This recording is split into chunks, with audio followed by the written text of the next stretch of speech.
Hey, Sabine, how are you? Fine, thank you. Great. So I have one more minute. I'm still getting ready, and I'm going to turn on the Facebook Live and Instagram, and we're going to start. How are you today? You're good? Any questions before we start the live? Not today. Excellent, excellent. Wonderful. We're gonna talk more in like about half an hour when we're gonna start our practical session. Okay? Yeah. Okay. Now, general. Okay, turn this on. Welcome, welcome everybody. Welcome on Instagram. I'm gonna go also live on Facebook. We are starting our next session of the Psychology of Money open session. Today we're gonna discuss the egregor of money. It's very, very interesting topic. Something quite fascinating, something that I feel is overdue for all of us to have a conversation about. And again, that's called the Psychology of Money. Our program is called Psychology of Money. Give me a second, let me make sure that I'm live. Yes, I am live on Facebook. Just want to make sure I can see your questions. Those of you who are watching live. Okay, excellent. Welcome, welcome to the open series of Psychology of Money, open sessions. My name is Lana. Shalom. I am a certified Neurographica instructor and coach. I am a certified Psychology of Money transformational program trainer. I was trained by both masters, Master in Neurographica, the creator of Neurographica, Dr. Pavel Piskarev, PhD. I personally underwent training with Pavel, met Pavel, worked with Pavel, still working with Pavel.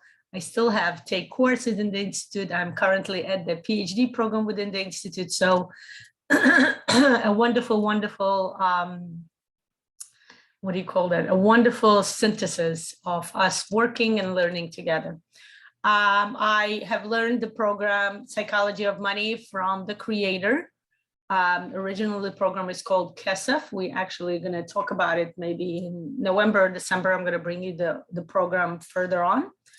Svetlana Gorbach is the creator of the program. Svetlana lives in Ukraine, in Odessa, the city of Odessa. It's a wonderful city by the Black Sea.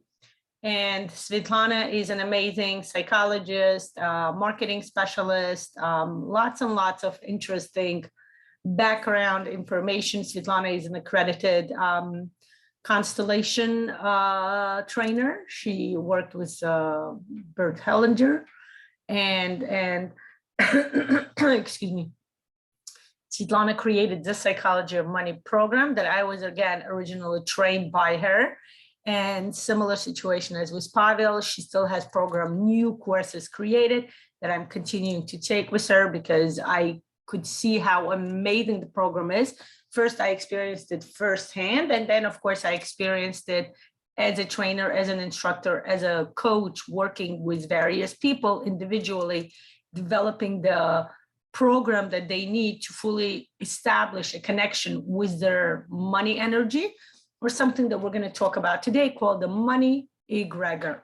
Okay, we talked a lot about the egregors yesterday. I explained what an egregor is because yesterday on Thursday, we actually talked about the pyramid of consciousness.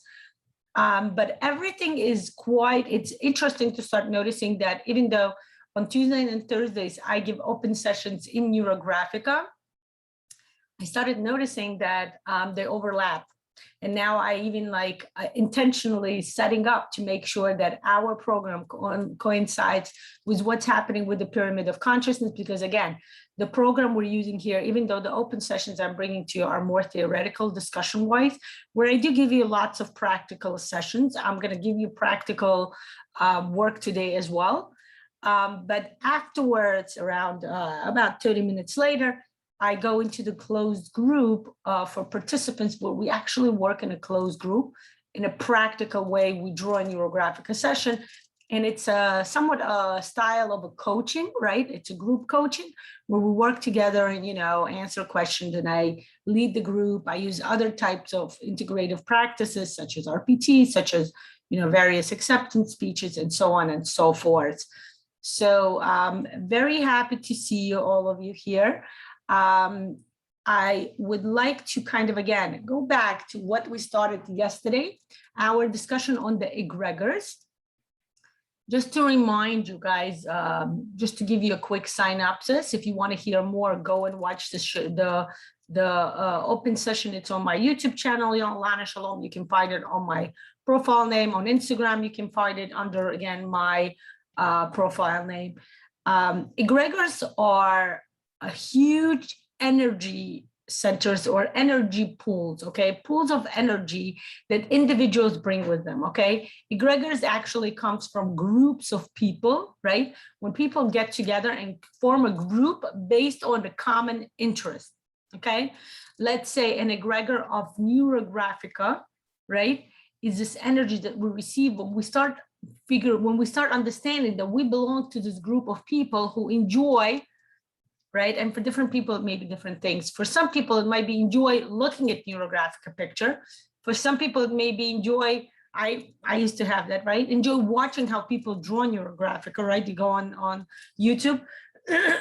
For many people, I know, like I said, I used to be like that. And then people told me, it's very soothing. They can put it in fast forward and just so people see people draw. It gives them, even if they don't draw themselves, it's very therapeutic, right? For people who start learning how to draw Neurographica, right? Let's say we are in the middle of the basics course now. So people started to learn and they start belonging to the egregor of Neurographica on the level where they start bringing it into their life practically, right? For people who will later go on as we're starting the specialist program in November, right? The new cohort. And people start understanding that they are interested in taking Neurographica to the next step, bringing into their practical, into their professional field, right? And that's what that's what it's always all about, right? Continue and continue and continue. And it's so interesting to start understanding, to start looking, to start feeling how egregors around us, what are egregors around us? How do we relate to them? Do we relate to them? Are they in our surrounding? Do we connect to them?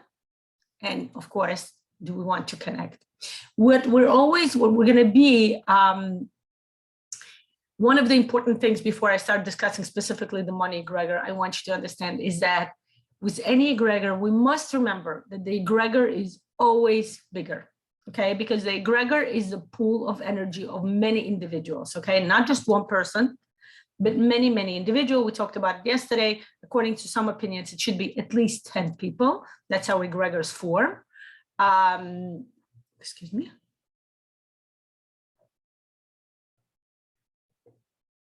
And it's interesting that some people, you have to be very careful when it comes to egregors. Two things, okay? Two scenarios may come up.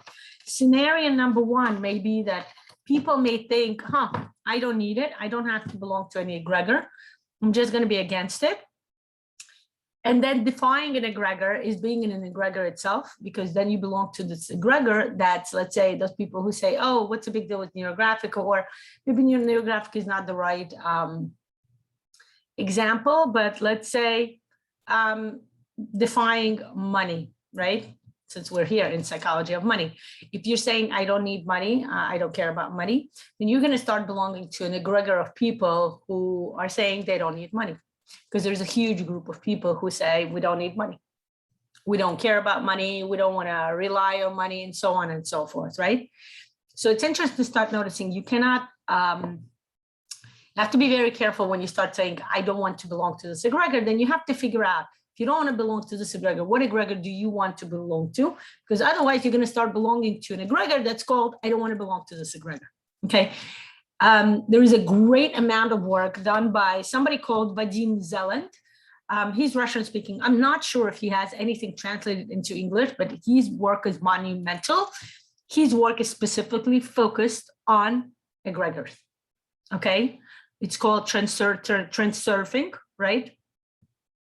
And he focuses specifically on studying what egregors are, learning what egregors are, and then he discusses in details, how do you become a part of egregor? How do you not, can you not be a part of an egregor? Egregor is like this energy, right? If you live in the city, right? Let's say I live in the city of Orlando now. If I live in the city of Orlando, I cannot say I'm not living in the city of Orlando. I physically belong to the city of Orlando. Do you guys see what I'm saying? So me denying something that's an obvious fact is like a bit silly, right? It's like this childish behavior that says, oh, I don't want this, you know, I don't need you, right? It's always important to remember that egregor is always bigger and we are always smaller. That brings me to another point, that we are both, with each passing moment, the relationship will always be proportional. What does that mean? Right? That's the same relationship we have with our parents. If at one moment, right, when a child looks at the parent that says, you know, when I grow up, I'm going to be stronger than you, I'm going to be bigger than you, I'm going to be wiser than you, I'm going to be older than you, right? And you understand that the child is having some kind of a glitch in their understanding. Now, depending on the on the age of the child, sometimes parents would say, of course you are, honey. Sure you are. You know, they would kind of get to go along with it because they understand that the child is too young to fully understand the proportion, you know, the idea of proportion, the idea of scale, right? But then when the children grow up, right, let's say teenagers, right, with them, we're quite open and quite honest. And we tell them, you know, you can never be, you know, wiser than your parent, or we can never be older than your parent, because, you know, this is how time works. This is how physical essence works, right? We have something called time in this planet, right? And the way time works is with each passing second, with each passing minute, we become older. So if somebody, you know, if my brother, I have an older brother, right? If he's 3 years older than me, I can never become older than him, right? No matter how old we both are, right? With each passing year, we both become a year older. So I can never get to the point where I'm going to say, you know what?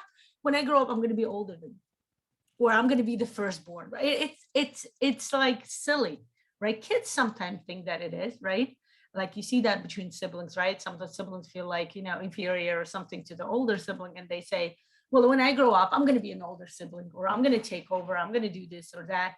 And again, sometimes it's okay. Parents say, you know, they will grow up and understand. And at one point, the parents break it and tell them, you know, you will always have the same relationship. Same thing works with egregor. This is so important to understand, okay? Guys, egregors are entities, pools of energy that have existed for many, many years, ever since people came to this world. And can go to the biblical beginning, right? Ever since Adam and Eve were kicked out of the Garden of Eden, right? And then procreation started and more people came. And then ever since 2 or 3 or 4, and I said, remember, minimum 10, right? So let's say 2 or 3 families, right? Remember, families is husband, wife, and children. Ever since few families got together and said, look, do you want to live together? This way, if a wild animal attacks us, we can defend each other together. Boom, an egregor was formed. Okay, this is how, if you look at about it, anthropologically, historically, this is how cities were formed, right? This is how, villages were formed. People would get together and say, oh, let's live together. So first we help each other, right? That's what happens like in previous, right? Like even previous generation, right? The way, I lived in the city, but let's say whenever I would go to visit my grandmother who lived in a village, right, in the country, she wouldn't live by herself, right? My grandpa passed away when I wasn't even born, but let's say she would live with her older son, right? His wife and their 3 children, right? God bless them all. And the point is, people never live by themselves, right? And they work together, right? At one point within my experience, I teamed up with my cousin. We're still in the project. We actually am thinking about completing it, but we had a project where we created a cookbook of our ancestors, right? We come from a specific cultural background, right? A very small ethnic cultural group. And we figured, let's make a cookbook because people are growing up and it's losing, right? The recipes are being lost. And I remember specifically discussing within the cookbook, right? When I wrote a lot about women gathering and forming this egregor of females gathering. When women gather together, whether it's for weddings or any holidays or festivals, or again, any family engagements, right? They form egregors. What do women do when they gather together? What do? They stay. One says, you know what, I'm going to be cooking today. One says, I'll be taking care of the household, cleaning and everything. Another one says, okay, fine, I'm going to be taking care of children. That's exactly what people do in the society, right? People used to do that first in the family system, right? That's where the term family system comes from. Again, I'm going to bring you more about family system, lots and lots of important information. But this is how it starts. First, it started with the family. Then people started moving out to the cities. So what did something called government or municipality do? They said, come, yes, you don't have your family nearby, but guess what? We're going to be family together. We're going to act just like brother and sister, only we're not brothers and sisters, right? You have to be careful with that. But the egregor of municipality, the egregor of government stayed the same. So what happened here? What happened here is that the government said, hey, I'm going to be the one where you can tell me, what do you want to do? Do you want to be a teacher and take care of the kids? So there you go. You're going to be taking care of the kids in this big family we call the city of Orlando or the city of New York, right? Whatever your community is. And that's what happened. People still got the same kind of responsibility, the same job, only now it became, in a different setting, right? And in this case, again, the egregor is that entity that was formed when people got together and said, let's create a body of egregor. In this case, we call it the government, right? Municipality when it comes to the city level. And that will look out for the needs of all of us and will help us figure out, where are we within this city? Where are we within this egregor? So that the giving and taking would be balanced, okay? So right now, I would like to go further into something we call the egregor of money. Okay, what is an egregor of money, okay? Now, we talked about it on Wednesday when I brought you the energy of money, the history of money, how money came about, how originally it was a bartering energy, right? People would come and barter items with each other.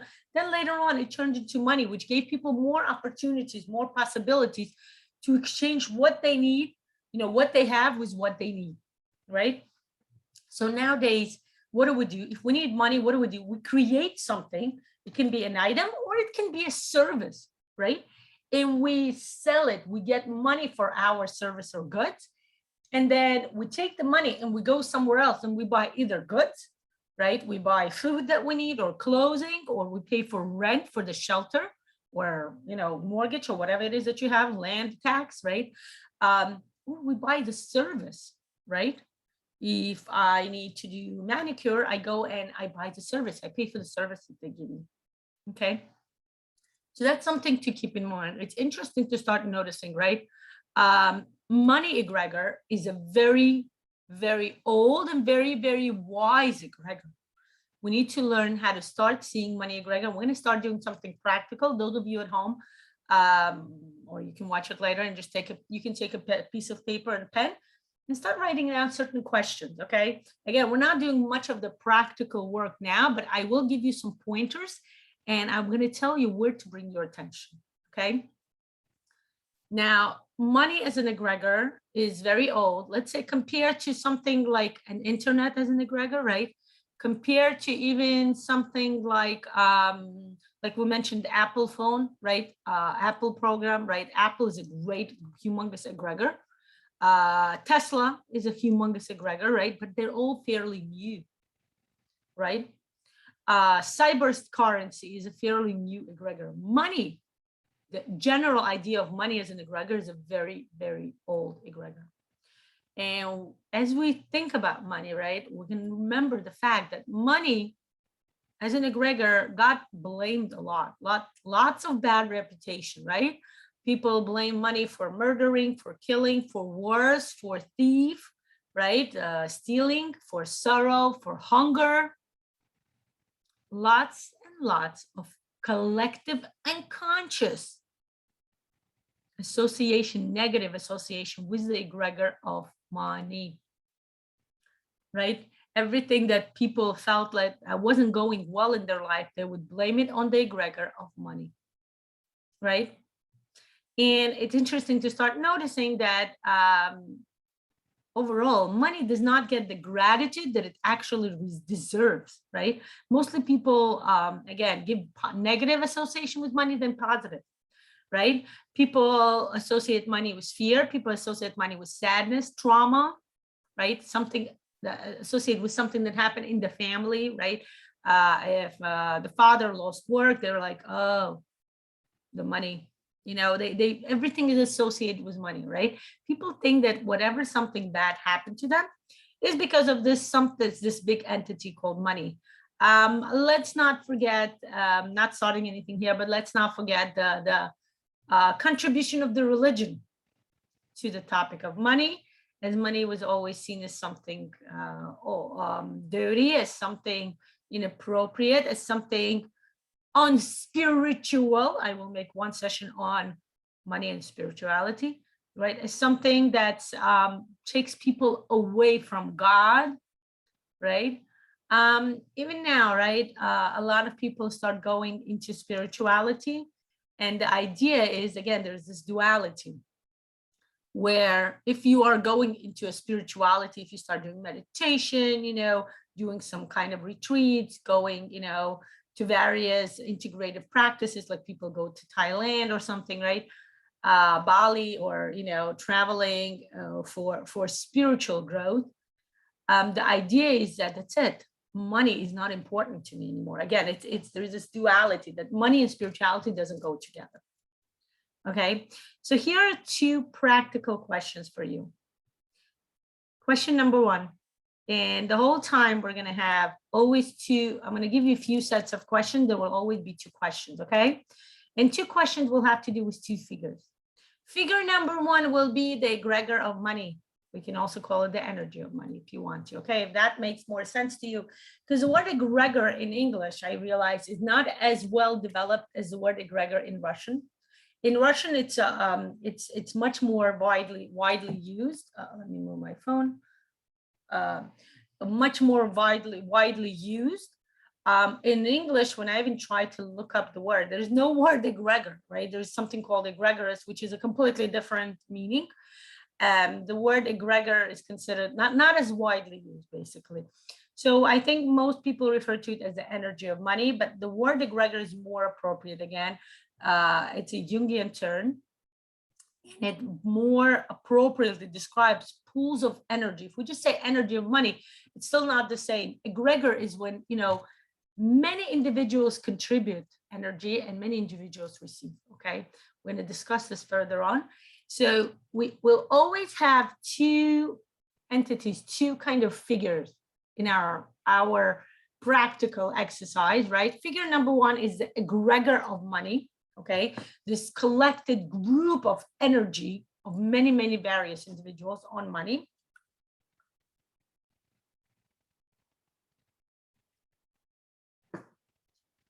And the second entity, the second figure, is Who wants to guess? That's right, me, myself, and I. The most favorite person in the whole wide world, right? Me, myself, and I. So you always look at this, in Neurographica, let's say, you can just take a piece of paper and just draw 2 circles in it. One circle will be the egregor of money. One circle will be me, myself, I. And a few questions you can ask yourself, and you can write that, next to the circles. Question number 1, how do I see money? How do I see the egregor of money? Okay, wonderful question. Write down your answers. Okay, and then the second question will be going back next to the entity of myself, right? The circle of who I am, the figure of me. And you ask a question, how does money see me? You guys can do a 1 or 2 minute brainstorm on each of these questions and see what comes up. I promise you there will be lots and lots of revelation, okay? Then we have the next set of questions, okay? The first question, go to the figure of egregor and write down, what do I give to this egregor of money? What do I give to money? What do I contribute? Okay.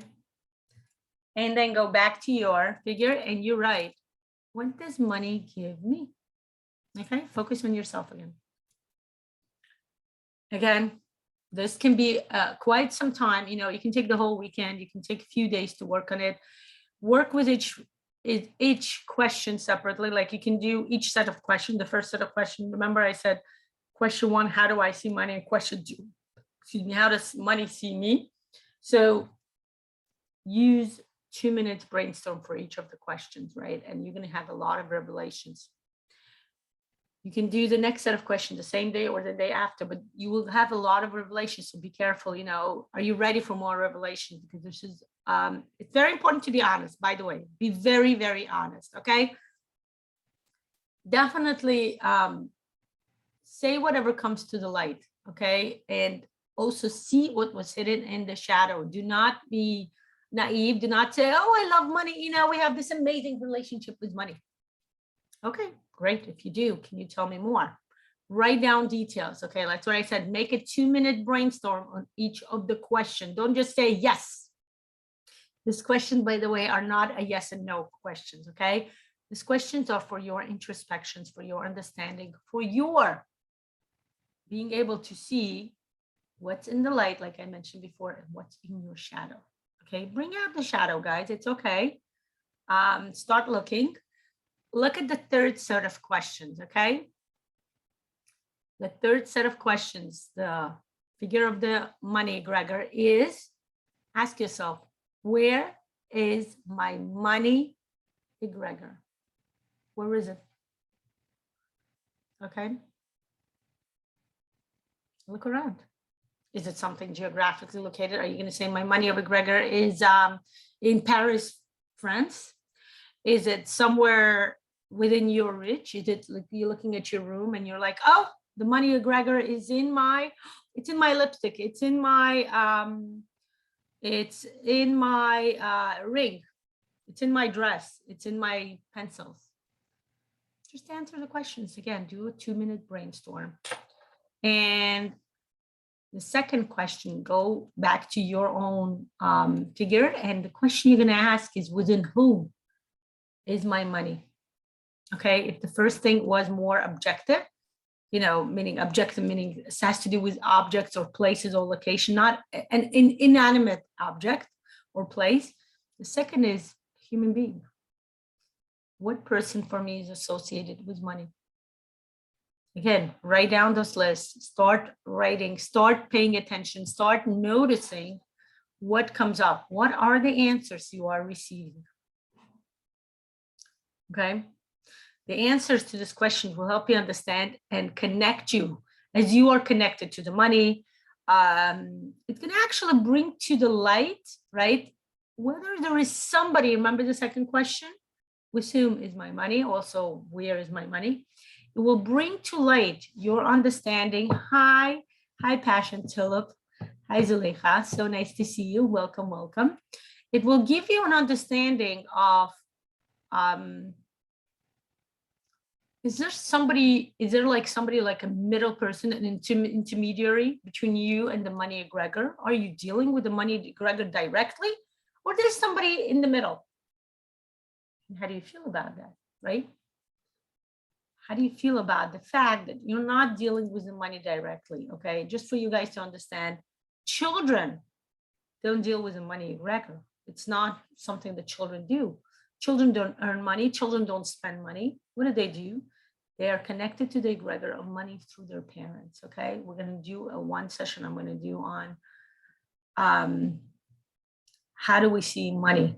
Are we seeing it as a child or are we seeing it as an adult? Okay, you adults make choices. You can make a choice.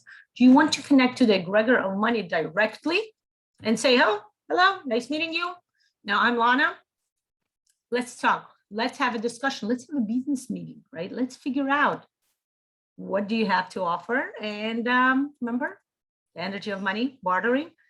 It's exactly what you do. What do I have to offer? And what can you offer me in return? Right? This is how people figure out. This is the hardest question, especially for freelancers, right? Freelancers have the hardest question. Like I mentioned before, get so many questions from people who just learned how to do Neurographica. And the major question is, Lana, how much should I be charging for my services? People don't understand because Neurographic is such a new entity, such a new egregor. People have no idea what is the value of that egregor within the realistic world, within the realistic life, right? And again, it's something, again, it's very important to start understanding what's between you and the money, egregor of money, okay? Just giving you a hint, not going to go into it more because we have a few more minutes before I need to finish and get back to my practical group to start drawing, but to give you more information, more understanding about the egregor, okay? If you do find that there is a middle person, okay, we're talking about the humans, not an inanimate object, the humans. It's very important to start understanding what human being can be between you and the money egregor, your employer, right? If you work for an employer, like I mentioned, freelancer, but we have a lot of people who are not freelancers, right? At one point, I want to tell you, and for me as a freelancer, that was also very hard. Even though I was a freelancer before, when I did special education, I was a freelancer. I would choose the job I want to do. I worked with children. I worked with, but I had cases, I would choose which child I want to go. I want to work which daycare or which center or which address. If I'm working with the family, I did a lot of early intervention, a lot of early childhood work, right? And I often worked at home within the family setting, right? When the children are too little to go to daycare or when they don't need to be in daycare setting. And I would be the one deciding, but it would always be through an agency. So my agency in this case was a middle person. I would get paid by the agency, close the door. I would get paid by the agency. I would get paid by the, this intermediary person between me and the egregor, which was, let's say in this case, Department of Education per se, right?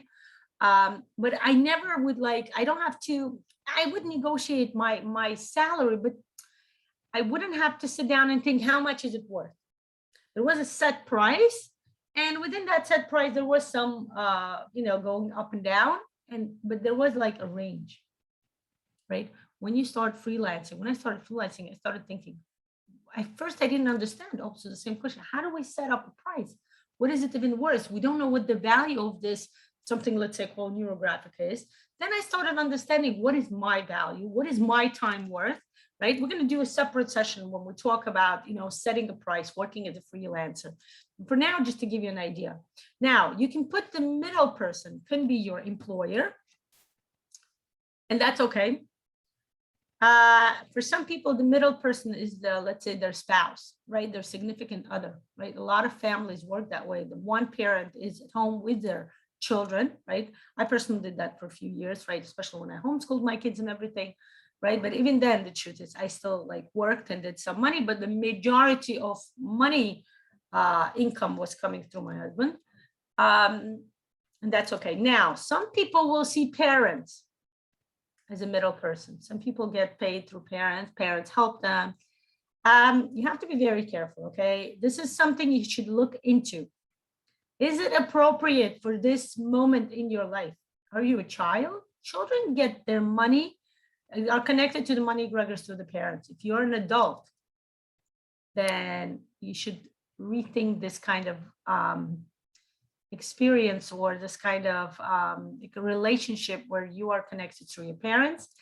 And also very important, very careful not to put, if you do put children as a middle person between you and the money egregor, you get money through your children. Also, there is an entanglement here. According to the ancestry system, the law of family and ancestry system, you have to be very careful. Again, I'm going to talk about it later on. I cannot talk about it as, within a certain time allotted, but it's something for you guys to think about. Is that something you're sure you want to do? Do you want to connect to the money egregor through your children or through your parents? Both are not very appropriate, again, according to the family, the law of family and ancestry system. I have 2 more sets of questions for you to write down. The next set of questions would be, do I trust money? Go to the money egregor figure and look at it and say, shape, and say, do I trust money?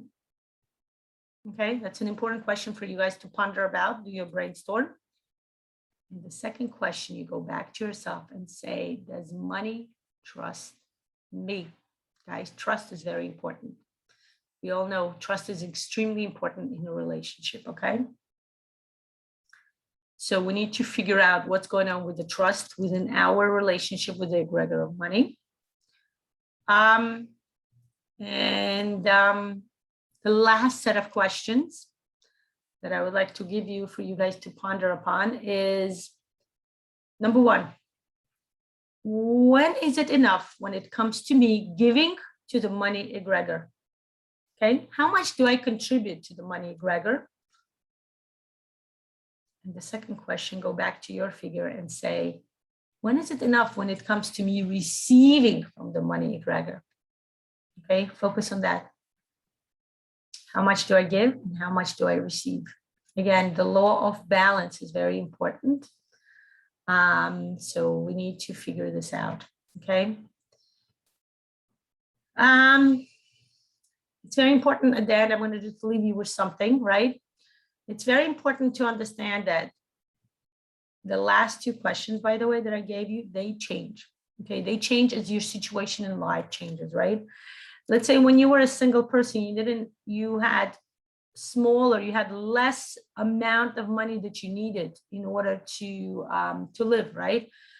You pay rent, you pay, I don't know, gym, buying clothing, and so on and so forth, food, eating out in a restaurant, right?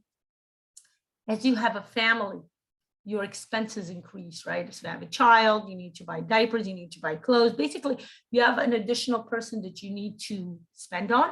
So what happens? You get more. You start asking for more, right? You ask the universe, you ask God for more, and you start getting more. Again, going back to the last 2 questions. When is it enough when you give it? And the second question is, remember, it changes. As your situation changes, you start understanding that the amount of how much do I want to receive from the egregor of money is changing, okay?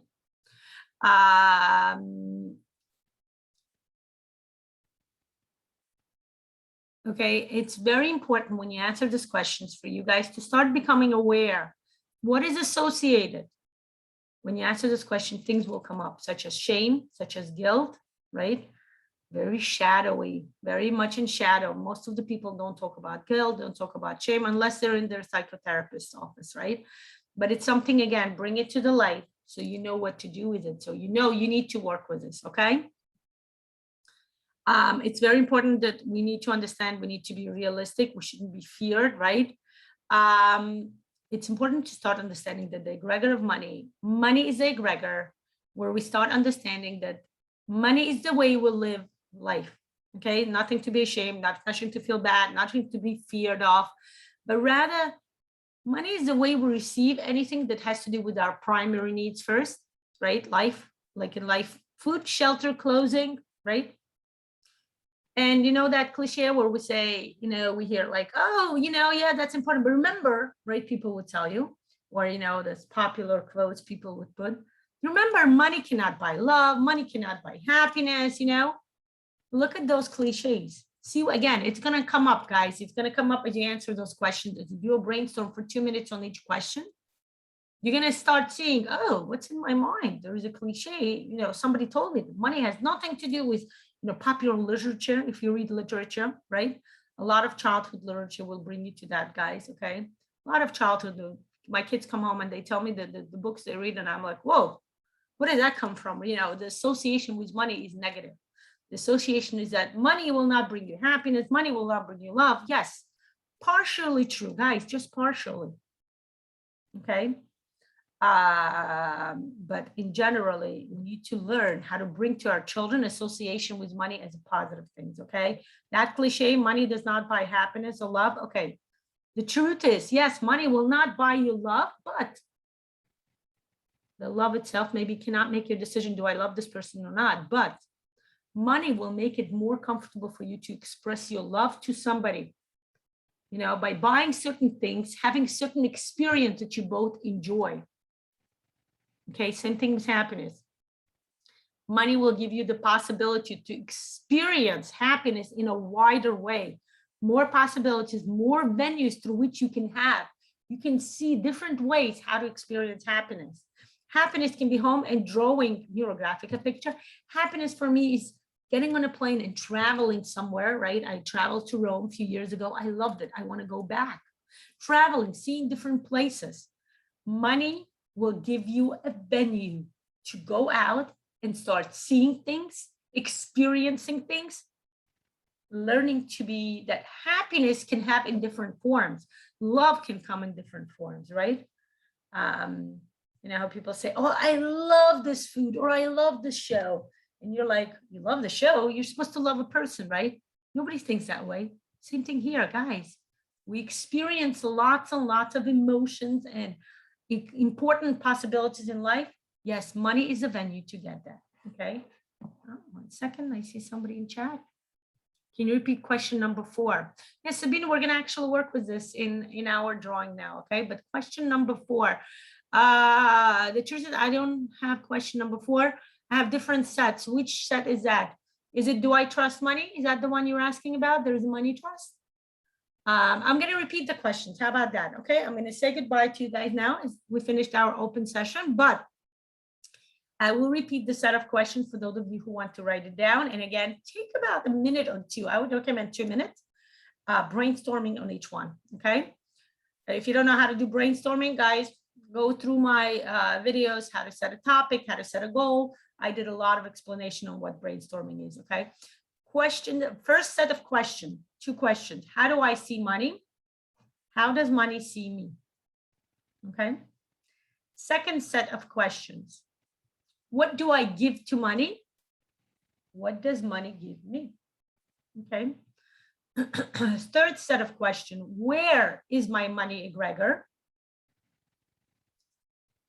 And within whom, which person is associated with me, for me, within the money egregor.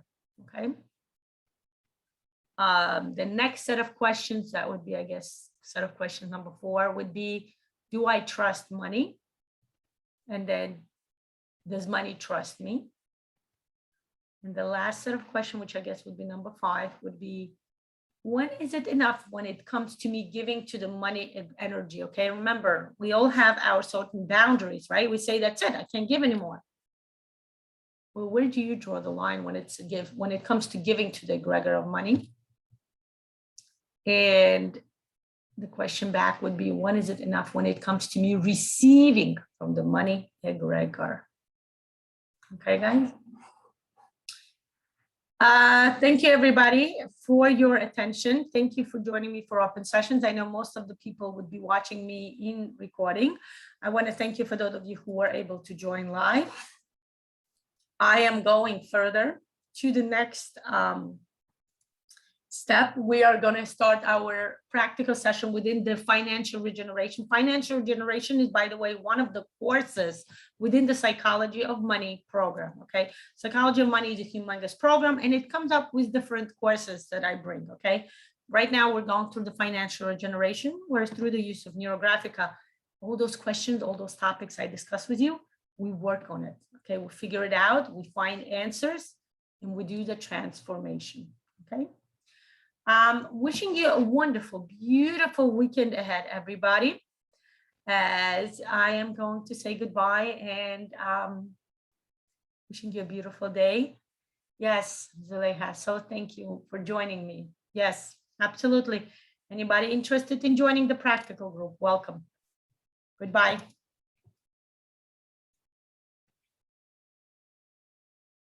Okay. And the same thing with Facebook.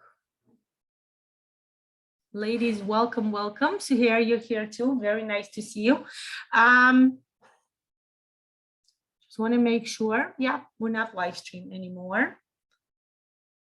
And now is the time when I'm going to ask you, how are you today, ladies? Great.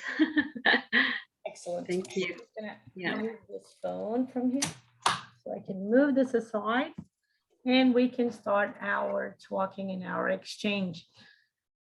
I'm going to put us in a gallery. Give me a second. I'm going to just